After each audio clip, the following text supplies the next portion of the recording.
शुरू कर जाओ। हाँ शुरू। हाँ कीट नगरी पुष्कर वासियों का सपना साकार होने जा रहा है जी। 9 कर्मों एक जिला चिकित्सालय का आज भूमि पूजन का भव्य कार्यक्रम आयोजित किया गया, यानी कि 43.28 करोड़ की लागत से नवनिर्मित जो चिकित्सालय है उप जिला चिकित्सालय का भवन बनने को शुभारंभ जो खेल मंत्री सुरेश सिंह रावत द्वारा, और ये 2 साल के अंदर पूर्ण होने की संभावना है। यानी कि आज काफ़ी संख्या में जनप्रतिनिधि गणमान्य लोग मौजूद थे और उनके बीच में आज इस भवन का शिलान्यास किया गया। हमारे बीच में इस कार्यकारी एजेंसी की टीम है। मैं आपसे पूछना चाहता हूँ कि कितने समय में पूरा हो जाए और क्या क्या सुविधा है इसको? 100 बेड का हॉस्पिटल है और 24 माह में इसको कार्य करने का लक्ष्य रखा गया और उसी समयावधि में 21 मोड पे पूरा किया जाएगा। अच्छा, यानी कि 2 साल के अंदर 24 महीने के अंदर ये टीम है जो ये पूरा करेगी और यहीं पर ही आज ये भूमि पूजन किया गया है। तो अब पुष्कर वासियों का जो सपना था वर्षों का वो अब साकार होने जा रहा है, क्योंकि जो पुराना भवन है वह काफ़ी जर्जर हो चुका है, काफ़ी अव्यवस्थित है, इसलिए इसको जल्दी से जल्दी पूरा करने की टीम पूरी कोशिश कर रही है। मैं अनिल कुमार पासर, बदलता पुष्कर संपादक। ले लिया। और इन पंक्तियों के साथ अभिवादन है माननीय का, और मंच पर पधारने हेतु मेरा विनम्र आग्रह रहेगा आपसे। हम पहले मंच की व्यवस्थाओं के साथ जुड़ेंगे।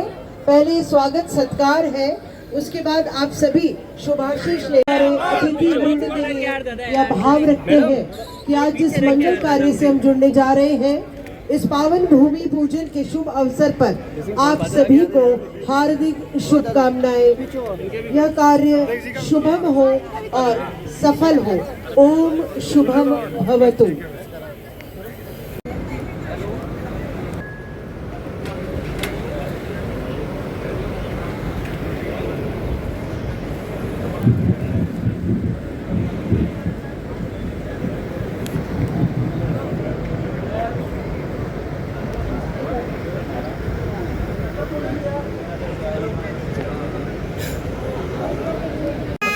मान कर चलिए कि जब स्वागत ही तो कर रहे हैं उनका, माला पहना के ये मेरी माला मैं क्या कह रहा हूं, 4 बार मेरे वहां से उठा के दिए। मैं आसमानी हूं क्या? मैं कब कह रहा हूं आतंकवादी? तो फिर क्यों नहीं रहूं मैं यहां? क्यों नहीं करूं स्वागत? मैं बता, हमारे पुष्कर में हॉस्पिटल बन रहा है इतना, क्यों गाड़ी में बैठूं? नहीं तो गाड़ी में बैठाने का कारण क्या है? बताओ ना मेरे को। बताओ गाड़ी में बैठाने का क्या अधिकारी के लोकतंत्र है ये? आदेश बताओ क्यों आदेश बताओ किसने कहा मैं जाऊं यहाँ से? हमारे अधिकारी क्या कह रहे हैं अधिकारी? कौन से मैं स्वागत करूंगा मंत्री जी का। माला तो पहनाएंगे उनको सर, आपसे प्लीज माला तो पहनाएंगे। क्या अधिकार नहीं है क्या हमारा? लोकतंत्र में हम आज हमारे यहाँ हॉस्पिटल बन रहा है, माला नहीं पहना सकते हम? और मैं आपको कह रहा हूँ मैं माला पहना के सिवाय हम कोई बात क्यों करेंगे? हमारे पुष्कर में हॉस्पिटल बन रहा है, इससे ज्यादा हम क्या चाहते हैं? तो हम क्या मंत्री जी का स्वागत नहीं कर सकते? आप ऐसा नहीं करोगे? ये तो एक पहली बार हो रहा है इस साल में। मैं स्वतंत्रता सेनानी परिवार का आदमी हूँ, हमने देश के लिए बलिदान दिया है, और आप यदि मैं 40 साल से समाज सेवा में हूँ और आप इस तरीके से आप गलत कर रहे हो। आप गलत कर रहे हो। तो चले जाएंगे बस। बस ये पर ये कौन सा तरीका है आपका? तो ये कोई तरीका है क्या आपका? मैं एक नागरिक हूँ यहाँ का, सभ्य नागरिक हूँ। तरीका है ये? मैं आतंकवादी थोड़ी हूँ। सर आपसे नहीं, बात इनसे कर रहे हैं। आप जबरन एक माहौल खराब कर रहे हो, जबकि मैंने इनको कह दिया कि मैं केवल माला पहनाऊंगा क्योंकि हमारे पुष्कर में हॉस्पिटल बन रहा है। अब उसके बावजूद भी आप ऐसा मतलब खुद माहौल खराब कर रहे हो। आप हम नहीं कर रहे। और क्या कर रहे हो? नहीं कर रहे हो। क्यों मेरे को माला पहनाना अलाउड क्यों नहीं है? बताओ मुझे, मैं क्यों नहीं पहना? किसने कहा ये बात? कौन मना कर रहा है? बताओ, ऑर्डर बताओ कि मैं यहाँ नहीं रहूंगा। बताओ मैं क्यों नहीं रहूं मैं यहाँ? बताओ मेरी वजह से माला तरीका चलेगा? ये लोकतंत्र है। नहीं कोई न्यूसेंस हो तो आप बताओ। मैंने क्या कोई गलत बात की हो, कोई गलत ज्ञापन दिया हो, कोई बात करी हो, या कोई आपको कुछ कहा हो मैंने? मैं मेरे चुपचाप से मेरी माला लेके बैठा हूँ कि भाई वो आएंगे, मैं माला करके स्वागत कर दें उनका। इसके बावजूद भी आप मतलब ऐसे खुद ही माहौल खराब कर रहे हो, इस कार्यक्रम को खुद खराब कर रहे हो आप। मैं एक छोटा सा आदमी, छोटा सा कार्यकर्ता, और आप उससे इतना डर रहे हो? ऐसा क्या हूँ मैं? हम कोई कार्यक्रम खराब नहीं कर रहे। तो और क्या कर रहे हो आप? कार्यक्रम खराब ही कर रहे हो आप। तो हमें अच्छी व्यवस्था के लिए लगता है वो काम हम जरूर करते क्या हैं। हम व्यवस्था बिगाड़ने की कोई काम किया मैंने यहाँ? हर कार्य को बेहतर करने नहीं, के लिए मैं बेहतर में मैं भी तो शामिल हो रहा हूँ। बेहतर करने के लिए जो करना होता है वो पुलिस काम करती है। मतलब मैंने क्या यहाँ शांति फैलाई? मैंने क्या बात गलत की आपसे? किसी से भी मैंने कोई बात की यहाँ? नहीं, मैं माला पहनाऊंगा, यही तो कह रहा हूँ। आपने मेरे को 3 बार वहाँ से उठा के बुला लिया यहाँ। ऐसा कभी नहीं हुआ मेरे जीवन में। दूर तो और भी बुलाएंगे। जरूरत पड़ेगी तो और भी बुलाएंगे। तो क्यों आप ऐसा क्यों कर रहे हो आप? मतलब मेरे को समझ नहीं आ रहा क्यों कर रहे हो आप? हम थोड़ी रहेंगे, हम तो तो जाएंगे। फिर कोई यहाँ से क्या ऊपर से आदेश है? कोई किसने दिया आदेश बताओ? किसने दिया आदेश बताओ? बताओ मेरे को। वो आपको बताने के लिए मेरे जरूर मैं पाबंद नहीं हूँ, मैं किसका आदेश तो है, फिर किसका- जबरदस्ती दादागिरी से कैसे हटा दोगे कौन आप? कर रहा है दादागिरी? आप दादागिरी बाहर कर रहा कह रहे हो ना, चलो बैठो गाड़ी में। गाड़ी में बैठो, आप कह रहे हो गाड़ी में बैठो। क्यों क्यों जाऊं मैं बताओ? अभी मंत्री जी भी आ जाएंगे तो वो भी कहेंगे कि नहीं आओ भाई स्वागत करो, हैं?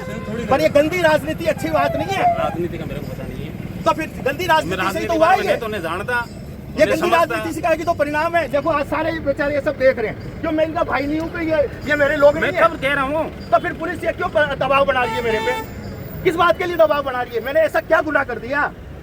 मेरा चरित्र ऐसा है ही नहीं कि मैं नेगेटिव बात करूं।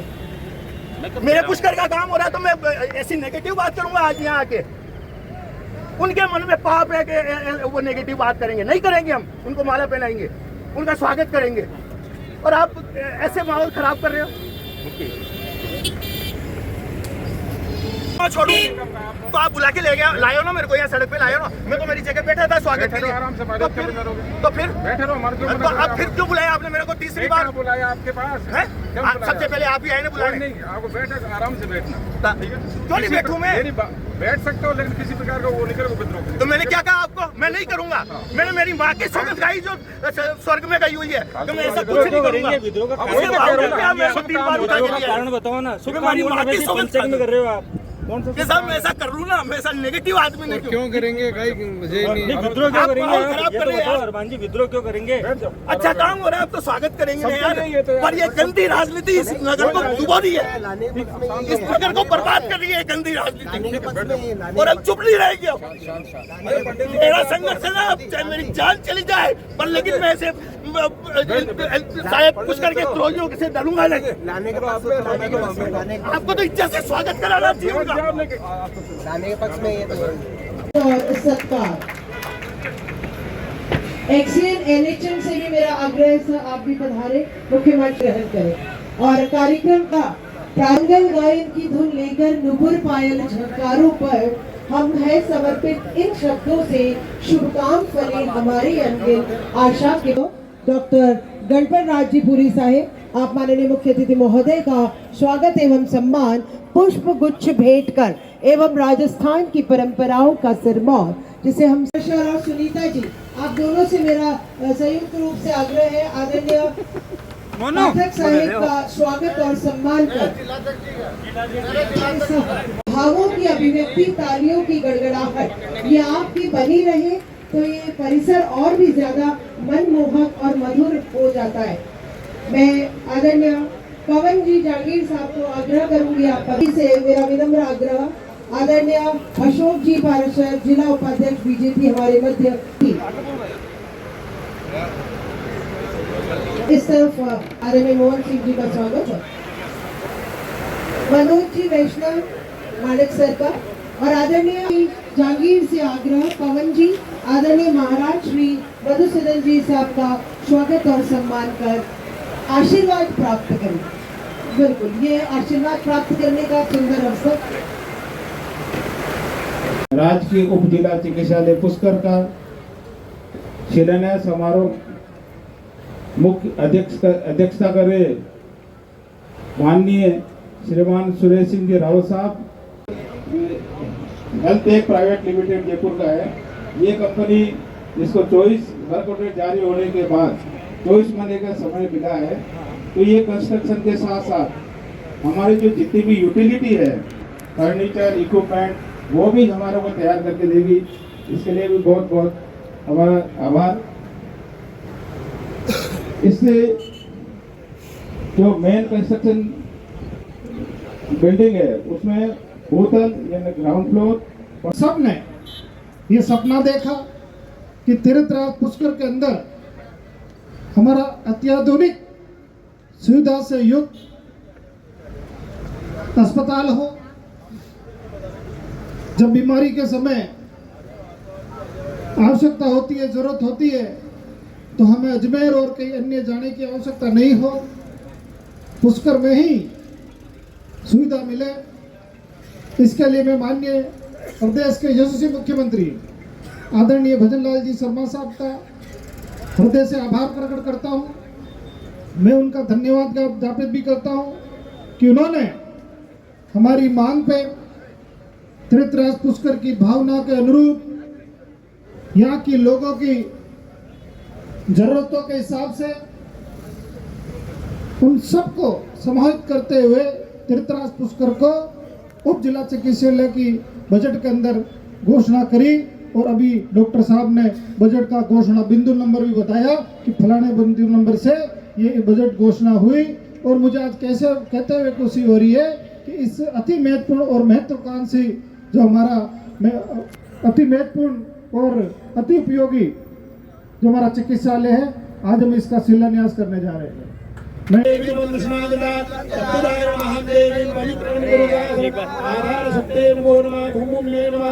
नमस्कारं समर्पयामि नमस्करोमि स्वस्ति न इंद्रो हृदसर्वाः स्वजनाभो अरे यार पाँच बजे तक दे लूजी इंद्रो हृदसर्वाः स्वजनाभो विश्वदेवाः स्वजनतारको अरिष्टनेमि स्वस्ति नो बृहस्पतिर्दधातुः स्वस्ति स्तराजनाशाख्या पुण्यकल्याणवित्तिकाः विनायकमत्यानि नित्यं स्वस्तिर्भवन्तु नः। नमस्करोमि। इंद्रो हाथ में पुष्प लेकर के साथ भगवान का चिंतन कर सीधा ओम तेजरेष्टाधारो नक्षत्रं निश्चयः योगं जागरणं देवासर्वं विष्णुर्मयं जगतः हरि ओम हरि ओम हरि ओम पुष्पाञ्जलय ओम विष्णु विष्णु श्रीमद्भगवते महापुरुषस्य विष्णुज्ञा प्रवर्तमानस्य अद्य ब्रह्मणो निधि प्राचे श्री श्रीधराय कल्पेशपुरे धीरे धीरे नीचे उतरो।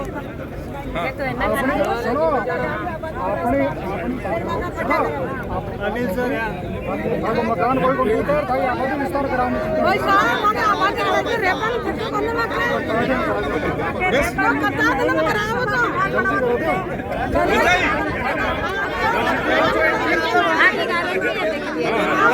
नीचे हाथ चढ़ यार अरे देख के देखिए देख अजीब आदमी है यार चलो चलो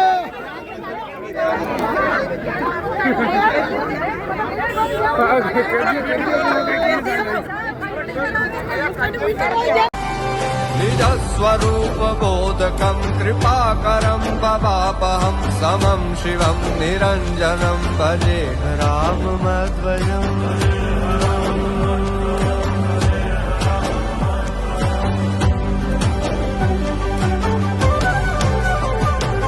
सह प्रपंच कल्पितं ह्यनाम रूप वास्तवं निराकृतिं निरामयं भजेह राममद्वयम्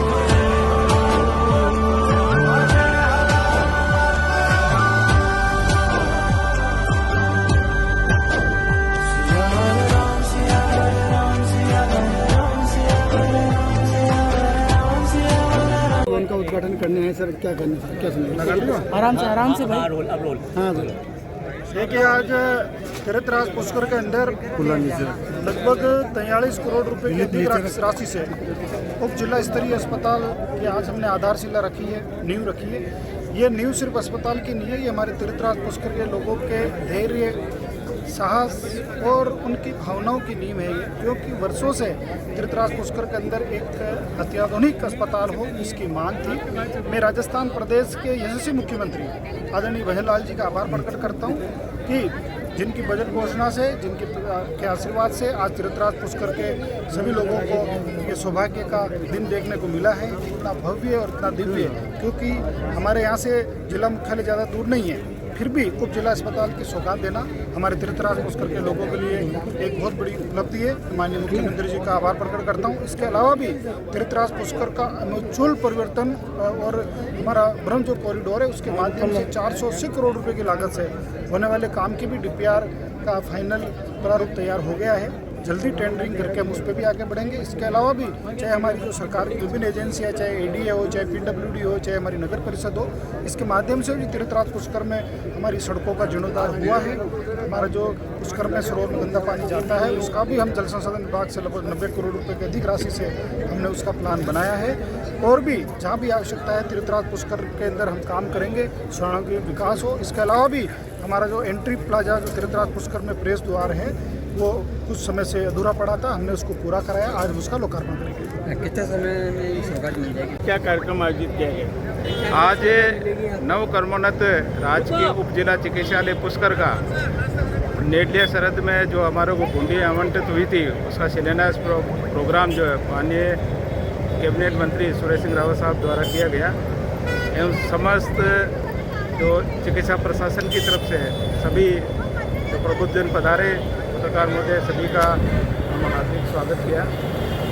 ये जो नवक्रमोन्नत जो STH मिलेगा वो 100 से 150 बेड ये जो है उस श्रेणी में आता है। उसको EPC मोड पे है, इंजीनियरिंग प्योर गवर्नमेंट एक और कंस्ट्रक्शन जो EPC मोड पे होगा। इसका मतलब ये है कि जो अभी तक तो क्या होता था कि जैसे जो बिल्डिंग बनके तैयार होगी उसमें फर्नीचर इक्विपमेंट काफ़ी सारी प्रॉब्लम आती थी, वो इस मॉडल में हमारे को EPC मोड पे मिलेगा, जिसमें हर यूनिट में फर्नीचर सहित और रोगियों की जो रोगीदार सुविधाएं हैं वो भी मिलेगी। जैसे कि पूरी बिल्डिंग बनेगी वो 1,10,000 वर्ग फुट में बनेगी। टोटल जो एरिया हमारे को अलॉट हुआ वो 17 बीघा 16 बिस्वा का है। ये 28,500 वर्ग मीटर का एरिया हमारे को मिला ADA के द्वारा। और इसके अंदर क्या क्या सुविधाएं मिलेगी? सुविधाएं जैसे हम अगर OPD से स्टार्ट करें तो OPD बिल्कुल मॉड्यूलर OPD होगा। सब OPD में हम कोशिश करेंगे कि फैसिलिटी से अटैच हो, पेशेंट का कॉरिडोर में बैठने का और सेंट्रलाइज AC का हो, जो डिस्प्ले सिस्टम हो, साथ ही साथ CCTV कैमरे इसके अंदर लगेंगे हर वार्ड में, हर OPD में, हर जगह, जो पेशेंट की सुरक्षा के लिए ज़रूरी है। साथ ही साथ इंटरकॉम की हम व्यवस्था करेंगे ताकि इमरजेंसी के अंदर किसी इंटर यूनिट को हम कनेक्ट करना चाहें तो हमारे लिए ये सुविधा होगी। और OT बनेगा, जो मॉड्यूलर OT बनेगा, जिसके अंदर OT टेबल है, इक्विपमेंट है, जो आधुनिक इक्विपमेंट है वो भी उसके साथ प्रोवाइड करेंगे। लेबर रूम होगा, मॉडर्न लेबर रूम होगा। जो ट्रोमा यूनिट होगा, ट्रोमा एंड इमरजेंसी यूनिट होगा। ट्रोमा यूनिट एक अलग कंसेप्ट है, लेकिन ट्रोमा एंड इमरजेंसी यूनिट होगा वो भी इक्विपमेंट सहित होगा।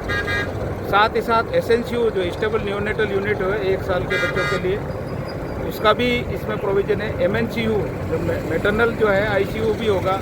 STU जो OT के बाद में पेशेंट अगर कोई डाउन होता है या उसकी तबीयत खराब होती है, एक यूनिट होती है HDU हाई डिपेंडेंसी यूनिट, उसका भी इक्विपमेंट सहित इसमें प्रोविज़न है। साथ ही साथ जो पेशेंट फैसिलिटी है, पार्किंग है, जो पार्क है, जो गार्डन है, उसका भी प्रोविज़न हमारे इसमें होगा। मोर्चरी होगी इसमें, मॉड्यूलर होगी वो भी, जिसमें डी फ्रीज का भी इसमें प्रोविज़न है। फिर मोर्चरी भी डी फ्रीज जो काफ़ी समय से जो इस पुराने हॉस्पिटल में जो डेफिशिएंट था।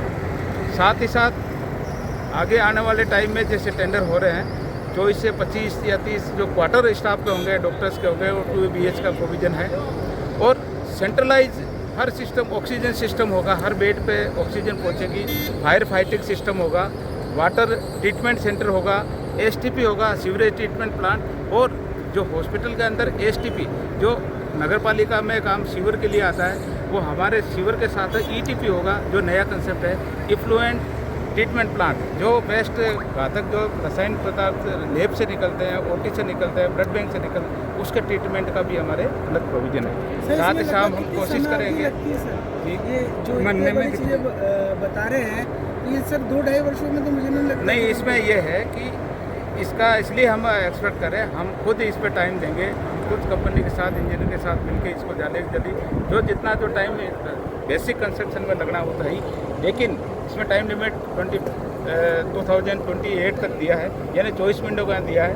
तो ज़रूर ये कंपनी जो है हमने देखी है कई जगह कोविड के टाइम ICU बनाया, टर्न के बेसिस पे ICU बनाया, तो ये एफिशिएंट कंपनी है। नो डाउट इनसे हम कोरिलेट करके जल्दी से जल्दी ये हमारे को मिले, क्योंकि अभी जो बिल्डिंग है बहुत पुरानी बिल्डिंग है, हमारे लिए पेशेंट के लिए बहुत छोटी पड़ती है, हम पेशेंट की सुविधाएं नहीं दे पाते हैं। जो SDH में जितने डिपार्टमेंट है वो नहीं हो पाता है, जो और कमरे हैं वो जर्जर स्थिति में है, तो हम भी चाहते हैं कि जल्दी से जल्दी यहाँ शिफ्ट हो।